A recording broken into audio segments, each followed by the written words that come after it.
মাত্র ৬০ গ্রাম অর্থাৎ এইটুকু ধূলিকণা সংগ্রহের পেছনে ১৩,৫০০ কোটি টাকা খরচ।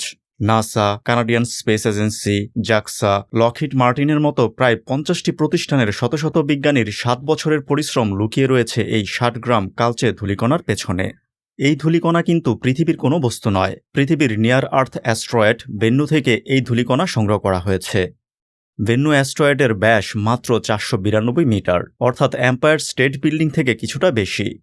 ভেন্নুর ভর খুব বেশি নয়, যার ফলে গ্র্যাভিটি খুবই দুর্বল, এবং এই গ্র্যাভিটি পৃথিবীর গ্র্যাভিটির প্রায় ১,০০,০০০ ভাগের ১ ভাগ মাত্র। এখন এত ছোট এবং কম গ্র্যাভিটির অ্যাস্ট্রয়েড থেকে নমুনা সংগ্রহ করা যেখানে কল্পনাই করা যায় না, সেখানে ওসাইরাস রেক্স তা বাস্তবে সম্ভব করেছে। কিভাবে ওসাইরাস রেক্স মিশন অ্যাস্ট্রয়েডের নমুনা সংগ্রহ করে সফলভাবে পৃথিবীতে পাঠিয়েছে, কেন এই নমুনা আমাদের জন্য গুরুত্বপূর্ণ, ওসাইরাস রেক্সের পরবর্তী মিশন কি, এই সকল বিষয় নিয়ে আজকের ভিডিও। আমি জুম্মান আছি আপনাদের সাথে, আপনারা দেখছেন বিজ্ঞান পাইসি।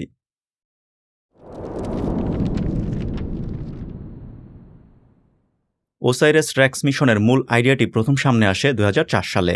ইউনিভার্সিটি অফ অ্যারিজোনা এবং লকহিড মার্টিন যৌথভাবে ওসাইরেক্স নামে একটি মিশন প্রস্তাব করেছিল। প্রস্তাবের সাথে সাথে মিশনটি অনুমোদন না পেলেও ২০১১ সালের মে মাসে নিউ ফ্রন্টিয়ার্স প্রোগ্রামের অধীনে তৃতীয় মিশন হিসেবে ওসাইরেক্স রেক্স অনুমোদন পায়। নিউ ফ্রন্টিয়ার্স মিশনের আগের দুটি মিশন হচ্ছে নিউ হরাইজনস এবং জুনো মিশন। ওসাইরেক্স রেক্স মিশনের মূল বিষয়টি ছিল কোনো একটি অ্যাস্ট্রয়েড থেকে নমুনা সংগ্রহ করে পৃথিবীতে নিয়ে আসা, যা আমাদের সৌরমণ্ডলের সৃষ্টির রহস্য সম্পর্কে ধারণা দিবে, সেই সাথে পৃথিবীতে প্রাণের বিকাশ কিভাবে হলো সেটারও ধারণা দিবে। এমন ক্ষেত্রে মিশনটি পরিচালনা করার ক্ষেত্রে প্রথমে সামনে আসে অ্যাস্ট্রয়েড নির্ধারণ করা, অর্থাৎ লক্ষ্যবস্তু নির্ধারণ করা। মানুষ তখন পর্যন্ত ১০ লক্ষেরও অধিক অ্যাস্ট্রয়েড চিহ্নিত করেছিল, যেমন ভেস্তা, যা গর্তে পরিপূর্ণ, আলুর মতো দেখতে আইডা, যার নিজের একটি উপগ্রহ বা চাঁদও রয়েছে, বলয় সমৃদ্ধ কারিক্লো ইত্যাদি। কিন্তু ওসাইরাস রেক্স মিশনের মাধ্যমে যেহেতু নমুনা সংগ্রহ করে পৃথিবীতে নিয়ে আসা হবে, সেহেতু পৃথিবীর কাছাকাছি থাকা অ্যাস্ট্রয়েড অর্থাৎ নিয়ার আর্থ অ্যাস্ট্রয়েড থেকে কোনো একটি অ্যাস্ট্রয়েডকে লক্ষ্যবস্তু করার প্রয়োজন ছিল। এক্ষেত্রে প্রথমে ৫,০০০ নিয়ার আর্থ অ্যাস্ট্রয়েড বেছে নেওয়া হয়। এরপর সূর্য থেকে এদের দূরত্ব বিবেচনায় নেওয়া হয়। এক্ষেত্রে যে সকল অ্যাস্ট্রয়েডের সূর্য থেকে দূরত্ব আমাদের পৃথিবী থেকে সূর্যের দূরত্বের কাছাকাছি, অর্থাৎ 0.8 AU থেকে 1.3 AU এর মধ্যে, সেই সকল অ্যাস্ট্রয়েড বেছে নেওয়া হয়। এতে ৫,০০০ থেকে অ্যাস্ট্রয়েডের সংখ্যা দাঁড়ায় ১৯২। এরপর আকার এবং ঘূর্ণন গতি বিবেচনায় নেওয়া হয়। কোনো একটি অ্যাস্ট্রয়েড খুব বেশি ছোট হলে সেগুলো খুব দ্রুত ঘোরে, ফলে সেন্ট্রিফিউগাল ফোর্সের কারণে অ্যাস্ট্রয়েডের উপরিভাগে থাকা বা সারফেসে থাকা ধূলিকণা, পাথর এগুলো বাইরের দিকে ছিটকে আসে, যা নমুনা সংগ্রহকে অসম্ভব করে দিতে পারে। এর ফলে ছোট সাইজের অ্যাস্ট্রয়েডকে বাদ দেওয়া হয়। এতে ১৯২ থেকে অ্যাস্ট্রয়েড সংখ্যা দাঁড়ায় মাত্র ২৬। এরপর অ্যাস্ট্রয়েডের রাসায়নিক উপাদান বিবেচনায় আনা হয়। বিজ্ঞানীদের মূল উদ্দেশ্য ছিল সৌরমণ্ডলের আদি ইতিহাস এবং পৃথিবীতে প্রাণের উৎপত্তি সম্পর্কে জানা, যার জন্য প্রয়োজন ছিল কার্বন রিচ অ্যাস্ট্রয়েড। রাসায়নিক উপাদান বিবেচনায় আনার পর অ্যাস্ট্রয়েড সংখ্যা ২৬ থেকে ৪-এ নেমে আসে। অবশিষ্ট এই ৪টি অ্যাস্ট্রয়েডের মধ্যে ভেন্নু ছিল সবচেয়ে উপযোগী, কারণ এটি প্রতি ৬ বছরে পৃথিবীর খুব কাছাকাছি আসে, এমনকি চাঁদের চেয়েও কাছে চলে আসে। এছাড়া এর নিজ অক্ষে ঘূর্ণন গতিও কম ছিল। প্রতি 4.3 ঘন্টায় এটি তার নিজ অক্ষে একটি পূর্ণ ঘূর্ণন সম্পন্ন করত। দূরত্ব, আকার, ঘূর্ণন গতি এবং কার্বন এই সব কিছু বিবেচনা করে শেষ পর্যন্ত ভেন্নু অ্যাস্ট্রয়েডটি চূড়ান্ত হয়। এই ভেন্নু অ্যাস্ট্রয়েডের নামকরণের কিন্তু একটি মজার দিক রয়েছে। ১৯৯৯ সালে প্রথম এই অ্যাস্ট্রয়েডটি আবিষ্কারের পর অফিসিয়ালি এর নাম দেওয়া হয় 1999 RQ36। পরবর্তীতে ২০১২ সালের দিকে নাসা যখন ওসাইরাস রেক্স মিশনের প্রস্তুতি নিচ্ছিল, তখন university of Arizona, planetary society এবং লিনিয়ার প্রজেক্ট যৌথভাবে অনূর্ধ্ব ১৮ বছর বয়সীদের জন্য একটি আন্তর্জাতিক নামকরণ প্রতিযোগিতার আয়োজন করে, এবং এই প্রতিযোগিতার নাম দেওয়া হয় নেম দ্যাট অ্যাস্ট্রয়েড। ২৫টিরও বেশি দেশের ৮,০০০ শিক্ষার্থী এই প্রতিযোগিতায় অ্যাস্ট্রয়েডের জন্য নাম জমা দেয়। এদের মধ্যে আমেরিকার নর্থ ক্যারোলাইনার ৯ বছরের শিশু মাইকেল পুজিওর দেওয়া ভেন্নু নামটি চূড়ান্তভাবে নির্বাচিত হয়। প্রাচীন মিশরীয় মিথোলজি অনুযায়ী ভেন্নু হচ্ছে একটি পবিত্র পাখি, যাকে পাতালেশ্বর দেবতা ওসাইরাসের জীবন্ত প্রতীক বা রূপ মনে করা হয়। এখন মিশনের নাম যেহেতু ওসাইরাস, ফলে এর জীবন্ত প্রতীক হিসেবে অ্যাস্ট্রয়েডের নাম ভেন্নু রাখা খুবই অর্থবহ ছিল। এছাড়া ওসাইরাস মিশনের জন্য যে স্পেসক্রাফট ব্যবহার হতো, তার দুই পাশে সোলার প্যানেল থাকার ফলে এটিকে দেখতে অনেকটা পাখির মতো দেখাতো, যাকে ভেন্নু পাখির সাথে তুলনা করা যায়। মিশরীয় মিথোলজিতে এই ভেন্নু পাখি পৃথিবীতে ফিরে আসার গল্পও রয়েছে।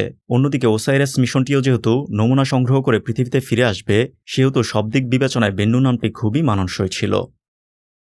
যার ফলে 2013 সালে আনুষ্ঠানিকভাবে অ্যাস্ট্রয়েডের নাম রাখা হয় 101955 ভেন্নু। 2016 সালের 8 সেপ্টেম্বর লঞ্চ করা হয় ওসাইরাস রেক্স। উৎক্ষেপণের পর স্পেসক্রাফটটি প্রথমে সূর্যের চারপাশে 1 বছর প্রদক্ষিণ করে। এরপর 2017 সালের 22 সেপ্টেম্বর পৃথিবীর গ্র্যাভিটি অ্যাসিস্ট ব্যবহার করে প্রথমত গতিবেগ বাড়ায়, দ্বিতীয়ত সূর্য পৃথিবীর সমতল প্লেন থেকে 6 ডিগ্রি বেঁকে গিয়ে সূর্য এবং ভেনুর সমতল প্লেনে নিজেকে নিয়ে যায়। এরপর 14 মাসের অপেক্ষা ভেনুতে পৌঁছতে। ভেনুতে স্পেসক্রাফট পাঠানোর আগে বিভিন্নভাবে ভেনুর বাহ্যিক বৈশিষ্ট্য বোঝার চেষ্টা করা হয়েছিল। যেমন স্পিটজার টেলিস্কোপের মাধ্যমে ভেনুর তাপমাত্রার ম্যাপিং করা হয়। এরপর দেখা যায় ভেনুর যে অংশ সূর্যের দিকে থাকে তা খুব দ্রুত গরম হচ্ছে, আবার এই একই অংশ ঘুরে যখন সূর্যের বিপরীত দিকে যায় তখন খুব দ্রুতই ঠান্ডা হচ্ছে। এখন ভেনু মাত্র 4.5 ঘন্টায় নিজ অক্ষে একবার ঘোরে। এখন এই অল্প সময়ের মধ্যেই ভেনুর সারফেস খুব দ্রুত গরম এবং ঠান্ডা হচ্ছে, যা ছিল পৃথিবীর বালুময় অঞ্চলের মতো, যেমন মরুভূমি। মরুভূমি দিনের বেলা খুব দ্রুতই গরম হয়, আবার রাতের বেলা খুব দ্রুতই খুব ঠান্ডা হয়ে যায়। এর ফলে ধারণা করা হয় ভেনুর সারফেস হবে মরুভূমির মতো কিংবা সমুদ্র সৈকতে থাকা বিস্তীর্ণ বালুময় অঞ্চলের মতো। অন্যদিকে ভেনুর আকৃতি এবং আকার বোঝার ক্ষেত্রে সবচেয়ে বড় ভূমিকা রেখেছিল পৃথিবীর 2টি শক্তিশালী রেডার স্টেশন, প্রথমত আরিসিবো অবজারভেটরি, দ্বিতীয়ত Goldstone deep space communication complex. 1999, 2005 এবং 2011 সালে ভেনু যখন পৃথিবীর সবচেয়ে কাছাকাছি এসেছিল, তখন এই 2টি বিশাল রেডিও টেলিস্কোপ থেকে শক্তিশালী রেডিও ওয়েভ ভেনুর দিকে নিক্ষেপ করা হয়েছিল। পরবর্তীতে প্রতিফলিত রেডিও ওয়েভের ডাটা প্রসেস করে ভেনুর ত্রিমাত্রিক মডেল তৈরি করা হয়েছিল, যেখান থেকে এমন ছবি পাওয়া গিয়েছিল যা দেখতে ছিল অনেকটা লাঠিমের মতো। এছাড়া পৃথিবীর বিভিন্ন প্রান্তে থাকা অপটিক্যাল টেলিস্কোপের মাধ্যমে ভেনুর পৃষ্ঠ থেকে প্রতিফলিত আলোর উজ্জ্বলতার উঠানামার তারতম্য থেকে এর ঘূর্ণন গতি এবং ঘূর্ণন অক্ষের জ্যামিতিক ধারণা পাওয়া গিয়েছিল। এর বাইরে হাবল টেলিস্কোপের মাধ্যমে ভেনুর নিখুঁত অবস্থান ও কক্ষপথ মাপা হয়, যা ওসাইরাস রেক্স মিশনের যাত্রাপথ নির্ধারণে কাজে আসে। এর বাইরে ভেনুর চারপাশে কোনো বলয় রয়েছে কিনা কিংবা ভেনুর নিজস্ব কোনো চাঁদ কিংবা উপগ্রহ রয়েছে কিনা সেটা জানার জন্যও হাবল টেলিস্কোপ ব্যবহার হয়েছিল। মোট কথা, স্পেসক্রাফট ভেনুতে যাবার আগেই ভেনু সম্পৃক্ত যাবতীয় তথ্য বিভিন্নভাবে সংগ্রহ করা হয়, এবং আশ্চর্যের বিষয় হচ্ছে পৃথিবী থেকে পরিমাপ করা প্রায় সকল কিছুই সঠিক ছিল, শুধুমাত্র একটি বিষয় ছাড়া, এবং তা হচ্ছে ভেনুর সারফেস।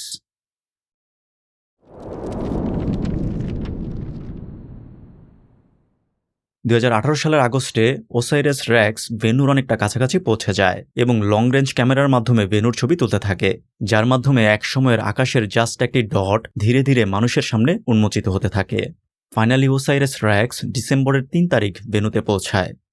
তবে সাথে সাথেই কিন্তু ভেনুর অরবিটে প্রদক্ষিণ করা শুরু করেনি, বরং এর পরবর্তী প্রায় 1 মাস সময় নিয়ে ভেনুর বিষুবীয় এবং মেরু অঞ্চলের উপর দিয়ে মুভ করে। সেই সাথে ভেনুর সাইজ, শেপ, রোটেশন স্পিড এগুলো আরও সূক্ষ্মভাবে পরিমাপ করে। অবশেষে উৎক্ষেপণের 2 বছর 2 মাস পর 2018 সালের 31 ডিসেম্বর ওসাইরাস রেক্স ভেনুর দুর্বল গ্র্যাভিটির মধ্যে একটি অরবিটে ভেনুকে প্রদক্ষিণ করতে শুরু করে। এত ছোট এবং দুর্বল গ্র্যাভিটির কোনো একটি বস্তুকে অরবিট করার এটাই ছিল প্রথম উদাহরণ। ভেন্নুতে অরবিট করার সময় ওসাইরাস রেক্সে থাকা সায়েন্টিফিক ইনস্ট্রুমেন্টের মাধ্যমে ভেন্নুর ডিটেইল ম্যাপিং শুরু হয়, কারণ ওসাইরাস রেক্স যেহেতু ভেন্নুর নমুনা সংগ্রহ করবে সেহেতু ভেন্নুর সারফেসের ডিটেইল ম্যাপিং প্রয়োজন ছিল। মিশনের আগে ভেন্নু সম্পর্কে যত কিছু ধারণা করা হয়েছিল তার সবকিছু ঠিক থাকলেও সারফেসের ধারণার ক্ষেত্রে বিপত্তি দেখা দেয়। ভেন্নুর সারফেসকে যেখানে বালুময় প্রান্তর মনে করা হয়েছিল, সেখানে দেখা যায় ভেন্নুর সারফেস অসংখ্য পাথরে পরিপূর্ণ, যা ছবিতে দেখতে পাচ্ছেন। এখন ভেন্নুর সারফেসের সবখানে এরকম পাথর থাকার ফলে নমুনা কিভাবে সংগ্রহ করা হবে তা অনিশ্চয়তার মধ্যে পড়ে যায়। এমন পরিস্থিতিতে 2টি গুরুত্বপূর্ণ বিষয় সামনে আসে। প্রথমত, ভেন্নুর গ্র্যাভিটেশনাল ফিল্ডের ডিটেইল ম্যাপ তৈরি করা, কারণ ভারী বস্তুর গ্র্যাভিটি ফিল্ড মোটামুটি ইউনিফর্ম থাকে, যার ফলে ওইখানে যে কোনো স্পেসক্রাফট সহজে নিয়ন্ত্রণ করা যায়। কিন্তু ভেন্নুর গ্র্যাভিটি খুবই দুর্বল, ফলে স্যাম্পল কালেকশন করার আগে ভেন্নুর কোন স্থানের গ্র্যাভিটি কেমন তার ডিটেইলভাবে জানার প্রয়োজন ছিল। দ্বিতীয় গুরুত্বপূর্ণ বিষয়টি হচ্ছে ভেন্নুর সারফেস যেহেতু পাথরে পরিপূর্ণ, সেহেতু ল্যান্ডিং করার জন্য বা নমুনা সংগ্রহের জন্য উপযুক্ত স্থান খুঁজে বের করা। এমনটা করার জন্য স্পেসক্রাফট ভেন্নুর সারফেসের মাত্র 1 থেকে 2 কিলোমিটার উপর দিয়ে বিভিন্ন দিক থেকে ভেন্নুকে পর্যবেক্ষণ করতে শুরু করে। সেই সাথে স্পেসক্রাফটে থাকা শক্তিশালী ক্যামেরা এবং স্পেকট্রোমিটারের মাধ্যমে ভেন্নুর সেন্টিমিটার পর্যায়ের নিখুঁত ত্রিমাত্রিক মানচিত্র তৈরি করে, এবং এই কাজগুলো করতে করতে প্রায় 2 বছর সময় লেগে যায়। ফাইনালি ভেনুর সারফেসের ডিটেল ম্যাপ দীর্ঘদিন পর্যবেক্ষণের পর 4টি স্থানকে নির্ধারণ করা হয় নমুনা সংগ্রহের জন্য, যাদের নামকরণ করা হয় পাখিদের নামে, যথা কিংফিশার,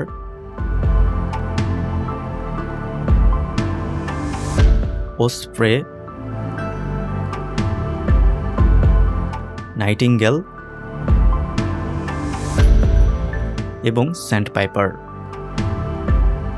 এই 4টি স্পটের বিভিন্ন দিক বিবেচনা করে শেষ পর্যন্ত নাইটিঙ্গেল স্পটটিকে নমুনা সংগ্রহের জন্য ফাইনাল করা হয়, যদিও এই স্পটের ঠিক পাশেই একটি দোতলা বিল্ডিংয়ের সমান উচ্চতার পাথর ছিল। এই স্পটে সেফলি ল্যান্ড করার জন্য যতটুকু স্থান নিরাপদ ছিল তার পরিমাণ ছিল মাত্র কয়েকটি গাড়ি পার্কিং করার মতো স্থান। সব ধরনের যাচাই বাছাই শেষে 2020 সালের 14 এপ্রিল স্যাম্পল কালেকশনের প্রথম রিহার্সাল করা হয়। স্পেসক্রাফট ভেন্যুর মাত্র 680 মিটার উপরে থাকা অরবিট থেকে ভেন্যু পৃষ্ঠের মাত্র 75 মিটারের মধ্যে আসে, পরবর্তীতে আবার উপরে উঠে যায়। এরপর দ্বিতীয় রিহার্সাল করা হয় আগস্টের 11 তারিখ। এইবার ভেন্যু পৃষ্ঠের মাত্র 40 মিটারের মধ্যে স্পেসক্রাফট আসে এবং এরপর আবার উপরে উঠে যায়। দুইটি সফল রিহার্সালের পর সামনে আসে প্রকৃত অর্থে স্যাম্পল কালেকশন করা। স্যাম্পল কালেকশন করার জন্য লকহিড মার্টিন একটি বিশেষ ধরনের রোবোটিক আর্ম তৈরি করেছিল, যার নাম ছিল ট্যাক্সএম। এই রোবোটিক আর্ম জাস্ট ভেনুর সারফেস টাচ করবে এবং সাথে সাথেই উপরে উঠে আসবে, এবং এই সময়টুকুর মধ্যেই স্যাম্পল কালেকশন করতে হবে। এর পেছনেও কিন্তু কারণ রয়েছে, এবং সে কারণ হচ্ছে ভেনুর গ্র্যাভিটি খুবই দুর্বল। তার মানে ভেনুতে যত উপাদান রয়েছে তারা খুবই দুর্বলভাবে একে অন্যের সাথে যুক্ত রয়েছে। এখন এমন অবস্থায় ভেনুর সারফেসে যদি কোনো বস্তু সামান্য ফোর্স দেয় তবেও বস্তুটি ভেনুর সারফেসের ভেতরে ঢুকে যাবে। অনেকটা প্লাস্টিক কিংবা রাবারের বলে পূর্ণ স্থানে লাফ দিলে যেমন মানুষ নিচে চলে যায়, ঠিক তেমন। এখন ওসাইরিস রেক্স যদি স্যাম্পল কালেক্ট করতে বেশি সময় নেয় তবে স্পেসক্রাফট ক্রমাগত নিচে যেতে থাকবে, ফলে এমনও হতে পারে সম্পূর্ণ স্পেসক্রাফট ভেনুর সারফেসের ভেতরে চলে যেতে পারে।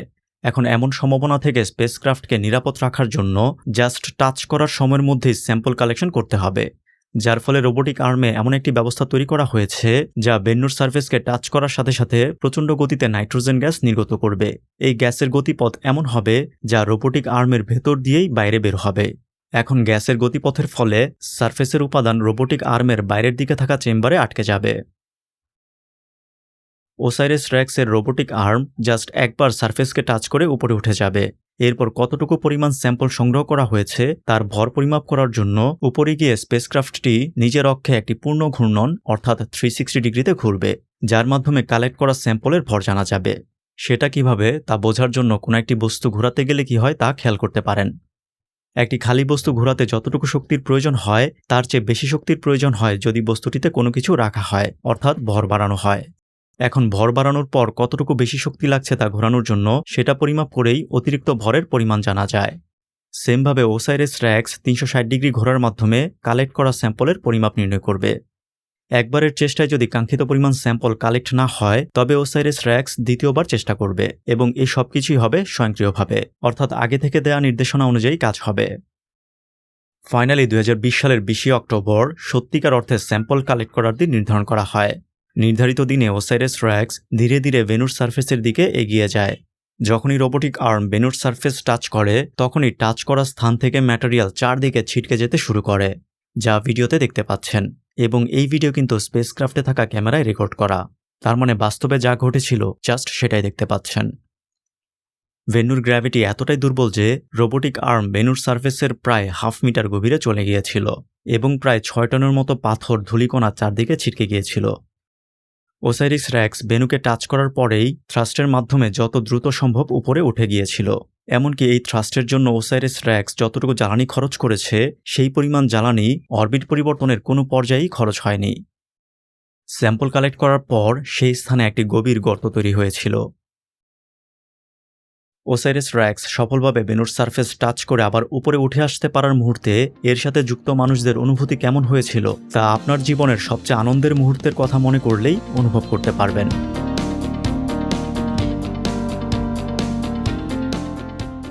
পূর্ব নির্দেশনা অনুযায়ী স্পেসক্রাফট উপরে এসে 360 ডিগ্রিতে ঘুরে কালেক্ট করা স্যাম্পলের ভর পরিমাপ করে, এবং একবারের চেষ্টাতেই কাঙ্ক্ষিত পরিমাণ স্যাম্পল কালেক্ট হয়ে যায়। এরপর সংগ্রহ করা স্যাম্পল একটি সিল্ড কন্টেনারের মধ্যে রাখে। 5+ স্টার রেটিং প্রাপ্ত দেশের সর্বোচ্চ বিদ্যুৎ সাশ্রয়ী ওয়ালটন এসি স্মার্ট কমফোর্ট এখন নেক্সট লেভেলে। সফলভাবে স্যাম্পল কালেক্ট করার পরবর্তী মিশন স্যাম্পলকে পৃথিবীতে নিয়ে আসা। তবে পৃথিবীর উদ্দেশ্যে রওনা করতে পরবর্তী আরও 7 মাস সময় লেগেছিল। এই 7 মাসে স্পেসক্রাফট তার সকল যন্ত্রাংশ ঠিকঠাক আছে কিনা এগুলো যাচাই বাছাই করেছে। সংগ্রহ করা নমুনা সঠিকভাবে ক্যাপসুলে লক হয়েছিল কিনা সেটা যাচাই বাছাই করেছে। এরপর পৃথিবী এবং বেনুর কক্ষপথের একটি নিখুঁত অবস্থানের জন্য অপেক্ষা করেছে, যেই অবস্থান থেকে কম জ্বালানি খরচ করে দ্রুত পৃথিবীতে আসা যাবে। অবশেষে 2021 সালের 10ই মে ওসাইরিস রেক্স পৃথিবীর উদ্দেশ্যে যাত্রা শুরু করে এবং প্রায় 2.5 বছর পর 2023 সালের 24শে সেপ্টেম্বর পৃথিবীর কাছাকাছি আসে। পৃথিবী পৃষ্ঠ থেকে 1 লক্ষ কিলোমিটার উপরে থাকা অবস্থায় নমুনা ভর্তি ক্যাপসিউল স্পেসক্রাফট থেকে আলাদা হয়ে পৃথিবীর দিকে আসতে শুরু করে। অন্যদিকে স্পেসক্রাফট থ্রাস্টের মাধ্যমে পৃথিবীর দিকে আসার পরিবর্তে অন্য একটি মিশনের জন্য রওনা হয়ে যায়। স্যাম্পল রিটার্ন ক্যাপসিউল স্পেসক্রাফট থেকে আলাদা হবার 4 ঘন্টা পর আমেরিকার ইয়োটা মরুভূমিতে ল্যান্ড করে, যার মাধ্যমে দীর্ঘ 7 বছরের মিশনের সফল সমাপ্তি ঘটে।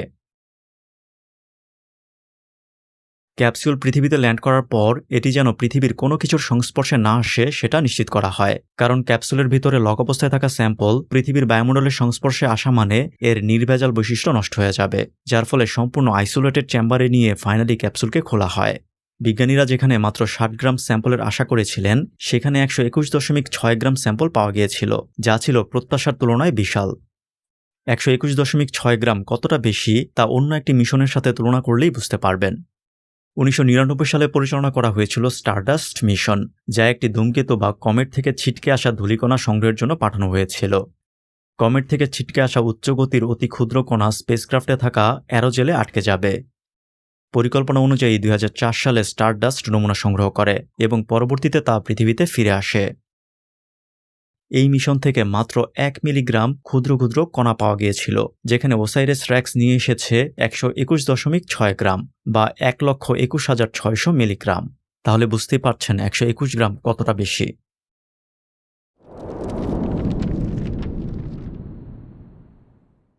ওসাইরিস রেক্স থেকে প্রাপ্ত নমুনার 70% ভবিষ্যৎ প্রজন্মের জন্য অক্ষত অবস্থায় রেখে দেওয়া হয়েছে, যেন আগামী 50 বা 100 বছর পরের বিজ্ঞানীরা তাদের আরও উন্নত প্রযুক্তির মাধ্যমে এই নমুনা নিয়ে গবেষণা করতে পারে। বাকি 30% মধ্যে 25% নমুনা পেয়েছে ওসাইরিস রেক্স মিশনের বৈজ্ঞানিক দল, যারা ইউনিভার্সিটি অফ অ্যারিজোনার নেতৃত্বে কাজ করেছেন। কানাডিয়ান স্পেস এজেন্সি পেয়েছে 4%। জাপানের অ্যারোস্পেস এক্সপ্লোরেশন এজেন্সি জাক্সা তাদের নিজস্ব অ্যাস্ট্রয়েড মিশন হায়াবুসা 2 এর স্যাম্পল শেয়ারিং চুক্তির অংশ হিসেবে পেয়েছে 0.5%। জাপান 2003 সালে অ্যাস্ট্রয়েডের নমুনা সংগ্রহের উদ্দেশ্যে হায়াবুসা 1 লঞ্চ করেছিল, কিন্তু এই মিশনটি ব্যর্থ হয়। হায়াবুসা ব্যর্থ হলেও এটিকে অ্যাপোলো 13 এর মতো একটি সফল ব্যর্থতা বলা হয়, অর্থাৎ এ সাকসেসফুল ফেইলিয়ার। এরপর জাপান রি-ইয়োগো অ্যাস্ট্রয়েডের উদ্দেশ্যে 2014 সালে লঞ্চ করে হায়াবুসা 2। রি-ইয়োগো অ্যাস্ট্রয়েড দেখতে প্রায় ভেনুর মতো ছিল, তবে সাইজে ভেনুর চেয়ে কিছুটা বড় ছিল। 2014 সালে লঞ্চ করার 6 বছর পর 2020 সালের ডিসেম্বরে হায়াবুসা 2 সফলভাবে রি-ইয়োগোর স্যাম্পল নিয়ে পৃথিবীতে ফিরে আসে।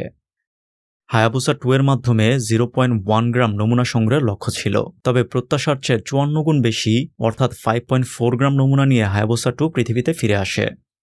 নাসা জাক্সা চুক্তি অনুযায়ী মোট নমুনার 10% অর্থাৎ 0.5 গ্রাম নমুনা নাসার কাছে জাক্সা 2021 সালের নভেম্বরে হস্তান্তর করে। ঠিক একইভাবে চুক্তি অনুযায়ী বেন্নু থেকে পাওয়া মোট নমুনার 0.5% অর্থাৎ 0.66 গ্রাম নমুনা 2024 সালের আগস্টে নাসা জাক্সার কাছে হস্তান্তর করে।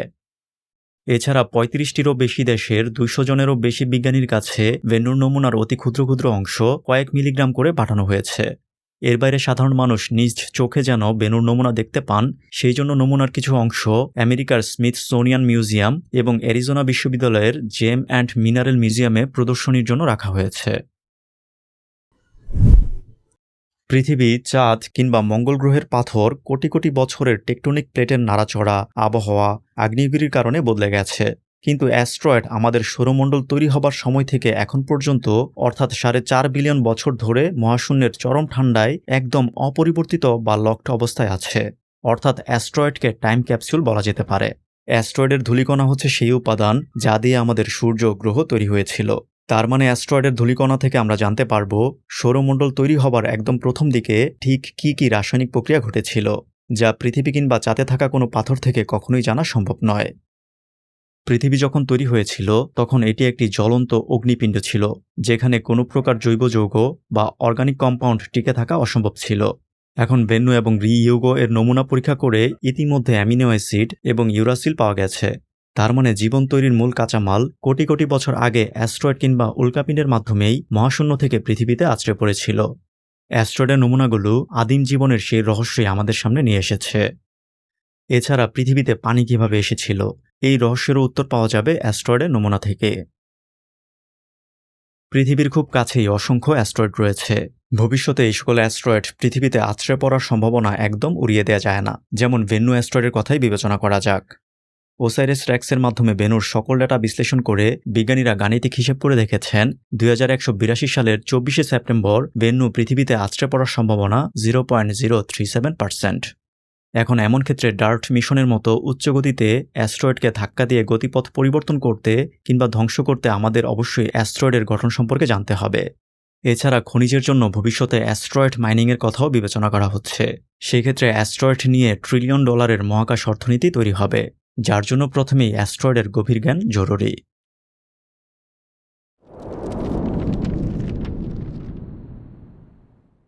হায়াবুসা 2 তার স্যাম্পল পৃথিবীতে পাঠানোর পর নতুন টার্গেটের দিকে ছুটে চলছে। 2026 সালের জুলাই মাসে হায়াবুসা 2 2001 CC21 নামক অ্যাস্ট্রয়েডের পাশ দিয়ে উড়ে যাবে। এরপর 2031 সালের জুলাই মাসে 1998 KY26 নামক অতি ক্ষুদ্র, মাত্র 30 মিটার চওড়া এবং অত্যন্ত দ্রুত ঘূর্ণনশীল অ্যাস্ট্রয়েডের কক্ষপথে পৌঁছাবে এবং সেটাকে পর্যবেক্ষণ করবে।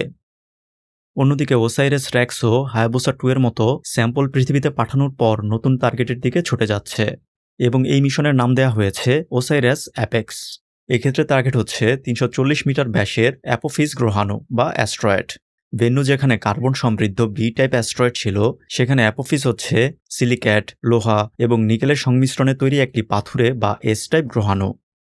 2029 সালের 13 এপ্রিল শুক্রবার অ্যাপোফিস পৃথিবীর ইতিহাসের রেকর্ড পরিমাণ কাছ দিয়ে উড়ে যাবে এবং সেই উচ্চতা হচ্ছে মাত্র 32,000 কিলোমিটার। অর্থাৎ জিও স্টেশনারি স্যাটেলাইট যতটা উচ্চতায় রয়েছে বা উপরে রয়েছে তার চেয়েও কম উচ্চতা দিয়ে অ্যাপোফিস উড়ে যাবে। এত বড় অ্যাস্ট্রয়েড পৃথিবীর এত কাছ দিয়ে উড়ে যাওয়া মানবজাতি আগে কখনো রেকর্ড করেনি। ওই দিন টেলিস্কোপ ছাড়াই খালি চোখে অ্যাপোফিসকে আকাশের চলমান আলোকবিন্দুর মতো দেখা যাবে। ওসাইরিস অ্যাপেক্স 2029 সালে অ্যাপোফিসের খুব কাছে থাকবে। অ্যাপোফিস যখন পৃথিবীর কাছ দিয়ে উড়ে যাবে তখন পৃথিবীর শক্তিশালী গ্র্যাভিটির কারণে অ্যাপোফিসের উপরিভাগে ল্যান্ডস্লাইড বা ধস নামবে। এছাড়া অ্যাপোফিসের ভেতরে ভূমিকম্প হবে। এই সকল ঘটনা কিভাবে ঘটছে এর সবকিছু ওসাইরিস অ্যাপেক্স রেকর্ড করবে। পৃথিবীকে অতিক্রম করার সময়ই ওসাইরিস অ্যাপেক্স অ্যাপোফিসের কক্ষপথ বা অরবিটে প্রবেশ করবে এবং টানা 18 মাস অ্যাপোফিসকে পর্যবেক্ষণ করে নিখুঁত মানচিত্র তৈরি করবে। মানুষের চিন্তা ভাবনা কতটা সুদূর প্রসারী একবার চিন্তা করুন। পৃথিবীতে বসে কোটি কোটি কিলোমিটার দূরের বস্তুতে বিচরণ করছে, সেখান থেকে নমুনা পৃথিবীতে নিয়ে আসছে, যার মাধ্যমে সৃষ্টির রহস্য জানার চেষ্টা করছে। এই যে জানার আগ্রহ, এটাই তো মানুষকে অন্য প্রাণী থেকে আলাদা করে। যদি মানুষের মধ্যে কৌতূহল বা জিজ্ঞাসা না থাকতো তবে কি ভেন্নু থেকে নমুনা আনার চাহিদা তৈরি হতো? হাম খুবই বিপজ্জনক একটি রোগ। এটি আমাদের শরীরের ইমিউন সিস্টেমের স্মৃতি মুছে দেয়। ফলে হাম ভালো হবার পরেও শরীর সামান্য রোগের বিপরীতেই ঝুঁকিতে থাকে। তবে টিকার মাধ্যমে হাম থেকে সুরক্ষিত থাকা সম্ভব। হামের ইতিহাস কেমন ছিল, কিভাবে হামের ভ্যাকসিন বা টিকা আবিষ্কার হয়েছিল, এই সকল বিষয়গুলো বিস্তারিত জানতে এই ভিডিওটি দেখতে পারেন। ভিডিও ভালো লাগলে বিজ্ঞান পাইসি পরিবারে যুক্ত হয়ে সাথে থাকতে পারেন।